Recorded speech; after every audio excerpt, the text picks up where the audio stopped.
All right, folks, we're back here at halftime. This is Steve Norris alongside ACE Marching Band Dan Tyner. Hope you enjoyed the ACE Marching Band there.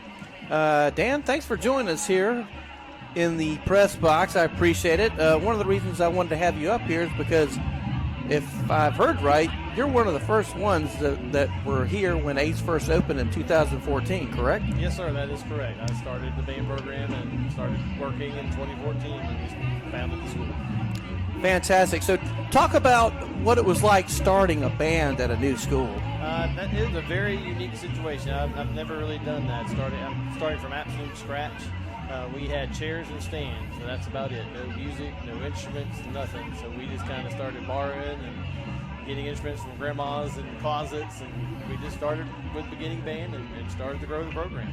So how were you able to get uniforms and things like that?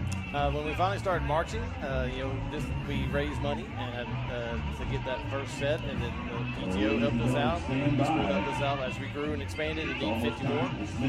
The school pitched in and helped us. A very supportive community, very supportive administration. We're very blessed here. So I know you've had some members graduate and go on and play in college, correct? Yes, sir. Talk about some of the ones who have graduated here at ACE and where they've gone on to play. I've had several students at Mercer. Had Jacob Mack, who now currently teaches here at ACE. He used to march at Mercer. Pepito. He was a percussionist. And he I know Pepito. Yeah. He's in my fraternity over at Mercer. Awesome. Yeah, so he marched at Mercer for a while. Emily Martin marches at Georgia Southern. She's probably my longest marcher. She's been marching since she graduated from high school. And then my latest seniors have graduated, and I have two marching at the Redcoats, Carter Freeman and Ben Brown. At the University of Georgia? At the University of Georgia Redcoats. Some of my first students to go there, so I'm excited about that. Landon Woods is marching with Southern with Emily. And then my own daughter is at the University of South Carolina. Well, fantastic. That's great that they're able to go on and continue playing at the next level. So talk about where the band is now. I mean, obviously you're never completely happy with where you're at, right? Talk about where you're at now and what ACE supporters could possibly do to help you. It's very, this year's been very unique, and I've been trying to figure out what's been different for me. But it's the fact that I don't have to work as hard. There are things that are set. The foundation's been laid, and my kids have learned from the other kids to help build this program. And so it's like I don't. Sometimes in a program you have to start over every year, start over, and I don't have to. I've had to do that for several years now, and this year especially. And I graduated a big class last year, 14 seniors. But they taught these other scholars that, hey, this is how we work, this is how we improve, this is how we grow as a family. And so I've been able to be a band director and just work alongside my scholars to help build the program we have. So I'm very excited about where we are and our future and what we can do. Talk about where you were at before ACE and how it came about that you decided to come to ACE. Well, I actually used to work for Mrs. Perkins and Mrs. Stokes at Westside High School. Oh, there you go. For about 5 years, and I moved on to another school after that, and they had retired. And several years later, I get a phone call from Ms. Perkins and saying, I'm starting a school, a charter school, and I want you to come be the band director. And I said, absolutely. I did not hesitate because I've worked with them for so long. I knew what their expectations were for students and teachers. And I'm like, if anybody can start a school and be successful, it's going to be these two ladies. So yes. It was a no-brainer for me. So brought the whole family over and just rolled our sleeves up and started working. So how many band members did you start with that first year? I think we started with 6th, 7th, and 8th, and I believe we had about 50 total on all three grades. And throughout those first 3 years, we really increased enough to hire a junior high band director, which we still have one now. And so we're probably in the whole program 6 through 12 right now. We're probably at 120. So, I mean, we're a very good-sized program for one. Okay. So, obviously, the band doesn't just play at football games. Talk about some of the, I guess you could say, cooler places that you played outside the Friends Field and maybe some places you'll be playing upcoming.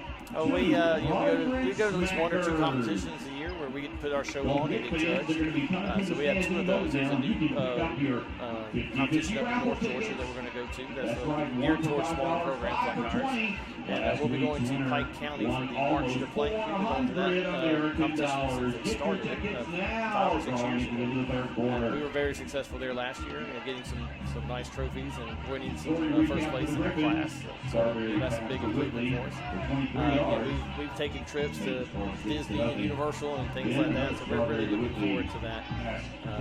Looking at years ahead, what can we do to get the marching band and the concert band out in places like that. Okay, so talk about, it isn't all just you, right, directing the band. Talk about not only other instructors that are paid, but maybe students who are leaders here for the band. Well, we have Miss Rachel Stewart, who's our new junior high band director this year. She's from Oregon. She actually has 2 kids here at ACE, and she actually was sub for us last year. And when Mr. Tom Brown decided to retire again, she stepped in. She already knew the kids, and she's doing a phenomenal job. She works really well together with me, and the kids love her. And we're going to move forward and really collaborate to build the program. We have a percussion instructor, Mr. Darren Johnson. He's a retired band director. He retired from Peach County. Wonderful percussionist, and he comes twice a week and works with the concert percussion, but he also does all the marching band percussion for me. So that taking that off me, because I'm a brass guy, this helps tremendously.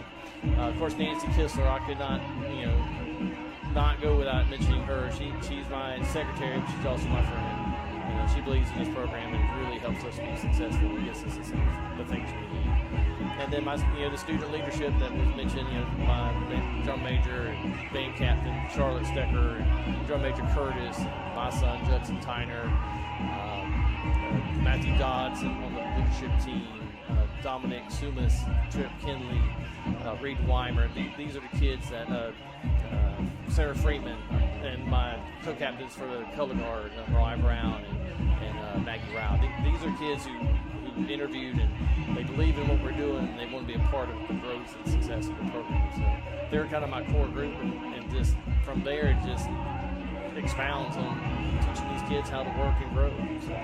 So we're still kind of at the beginning of the school year.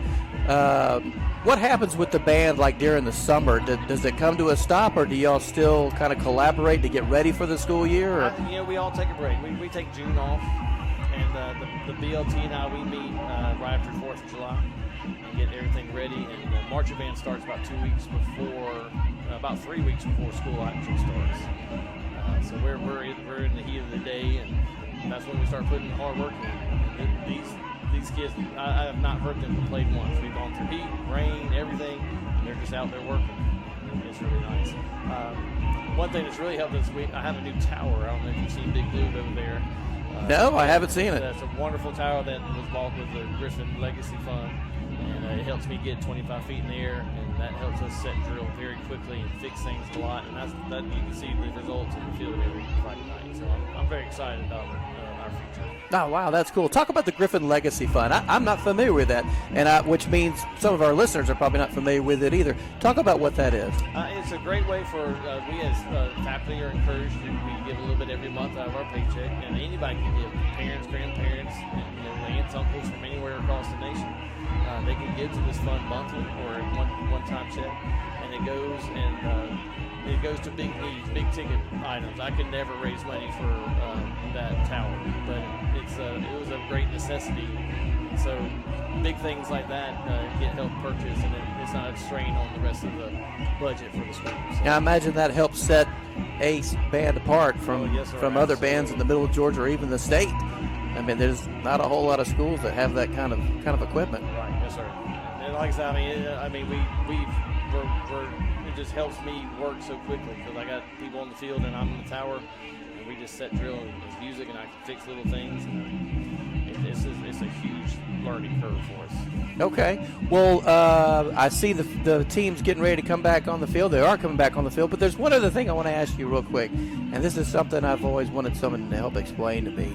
Now, when I was in high school, I played on the soccer team. I wasn't in band. I've never been a musical. My daughter plays violin, thankfully, and that's something she wanted to do, and it's great.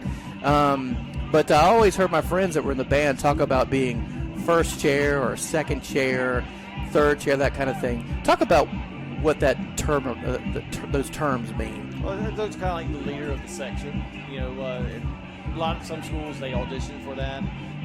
My program, we kind of set. Everybody kind of knows their set. We have people who've gone to district, all state, things of that. You know, honor groups, and they're the ones that kind of lead the group. Some of the same people that are on my DL team. So first chair is kind of the top person of that section, and it kind of ranks itself from there. Yeah, I imagine you've seen that movie Drumline. Oh, absolutely, yes, sir. And, which is a fantastic movie in my opinion. I think it's really cool to see how bands work like that. And I don't know, as a band director, if you maybe think that movie takes some liberties. I don't know. It probably takes some. You know, that's a HBCU is a little different world than what I'm used to. So. Yeah, it's all about the band, not the game on the field. But either way, well, look, Dan, thank you very much. We really appreciate you stopping by and being our special guest here at halftime. And it went longer than I thought it would, but actually I think it turned out pretty well. So, look, we all know you're doing a great job. We really appreciate what you do. You have a first-class band on the field, and, again, we really appreciate it. I appreciate the admin and faculty and schools and community support. We're very blessed here, and I'm so thankful to be at ACE. Okay, all right. Well, again, thanks for stopping by. We're getting ready for the second half here. ACE is warming up, getting ready, and I haven't seen actually now Jordan's coming back on the field. So JT will be joining me back here in about 3 or 4 minutes, and we'll be bringing you the second half kickoff. So we appreciate you being with us. Dan, thanks again. We're going to take a break, and when we come back, we'll have the kickoff for the second half. So stay with us.